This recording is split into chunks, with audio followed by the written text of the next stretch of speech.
Bonjour à tous, vous avez cliqué votre analyste pour belgianinvestor.be. Voici la mise à jour vidéo de mon avis technique concernant les actifs corrélés au dollar. Cette analyse se fera pour la semaine du 24 octobre en collaboration avec FXM sur une plateforme de TradingView. Alors l'information habituelle sur les risques, parce que le marché comporte des risques de perte et n'est pas adapté à tous les profils d'investisseurs. C'est vous-même d'évaluer vos propres risques. Moi je ne suis pas là pour vous conseiller dans vos opérations. Ce que je vous conseille, c'est d'utiliser des comptes démo afin d'établir vos stratégies. Ma stratégie à moi, c'est l'analyse des impulsions, stratégie que j'utilise depuis 2010 et que je peux également vous enseigner. Alors, premier actif corrélé au dollar dont on va parler, c'est l'euro. Et bien, l'euro, suite au discours de la Banque Centrale Européenne, eh bien, a complètement décroché. On est passé sous le support important des 1,096. C'est un support qui avait déjà tenu au mois de juin et au mois de à la fin juillet. Et donc, maintenant, on s'est enfoncé sous ce support et on va obligatoirement rejoindre la zone ici, 1078, 1077.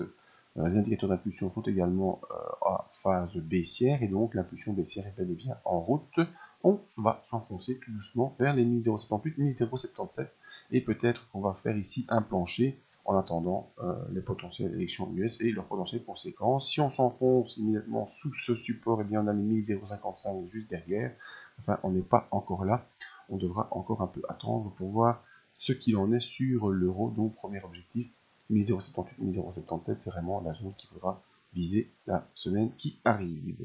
Alors corrélé à cela, on va parler du pétrole. Eh bien, le pétrole, lui, ne se corrèle pas trop au dollar pour l'instant, réagit plutôt aux différentes annonces qu'il y a sur les accords qui pourraient se faire concernant la production. Et on voit ici qu'on a un beau petit range qui s'est installé. Donc, je vous avais dit de surveiller la zone 50,9. C'est une zone qui a été testée déjà la semaine dernière. Et pour l'instant, on ne va pas s'enfoncer en dessous de cette zone. Donc ça, c'est une bonne nouvelle parce que ça prouve que ce support est assez puissant pour pouvoir garder les cours du pétrole à la hausse, malgré l'augmentation de la force du dollar, ce qui devrait normalement faire baisser les prix du pétrole, mais ce n'est pas le cas.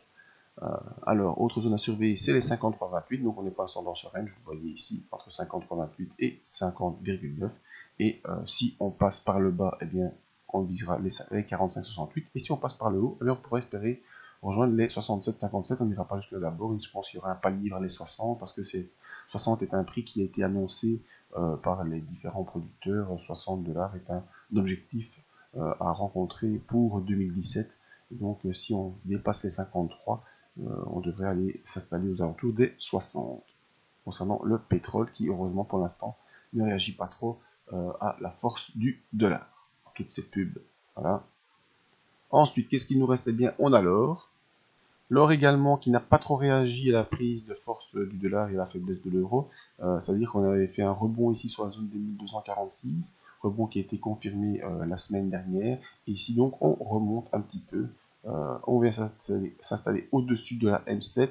Les indicateurs d'impulsion redeviennent neutres, en tout cas pour le RSI. Le MACD est en consolidation après une accélération baissière, mais toujours sous zéro. Donc pour l'instant, on va aller tester ici la M20 qui s'approche. Donc M20 qui pour l'instant se trouve à 1278, donc il faudra surveiller la semaine prochaine le contact avec la M20, voir si la M7 a assez de force pour soutenir l'évolution du cours. Un support 1246, si on s'en fout, fonce en dessous des 1246, vous savez, on devrait rejoindre les 1200 dollars. Si par contre on peut accélérer au-dessus de la M20, on a un petit espoir d'aller faire un pullback dans la zone 1300, 1310 ici. Pour l'instant, c'est pas encore le cas. On est sur un début de rebond, mais qui n'est pas vraiment fort et pas vraiment confirmé pour l'instant. Donc, l'or en petit rebond, mais assez faible, qui ne devrait pas aller très très loin, sauf si on franchit la M20 à la hausse. Le pétrole reste stable entre 50,9 et 53,28. Tout franchissement d'une des deux bandes pourra provoquer une accélération, vous connaissez la suite. Et l'euro, ben lui, clairement, l'euro est en phase d'accélération baissière en direction des 1078, 1077. Voilà, c'était mon avis concernant les actifs corrélés au dollar. Venez sur le site voir les autres analyses en vidéo. N'oubliez pas la zone membre qui peut vous donner après un petit coaching, une petite formation, et bien coaching durant 12 mois sur toutes les actions US et européennes. La gestion privée, pour ceux qui ont des capitaux mais qui n'ont pas trop de s'en occuper, on peut le faire pour vous avec des rendements assez intéressants.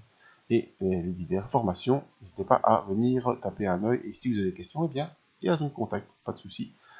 c'est pour une analyse gratuite ou une autre demande, n'hésitez pas à nous contacter. Merci à tous et à très bientôt.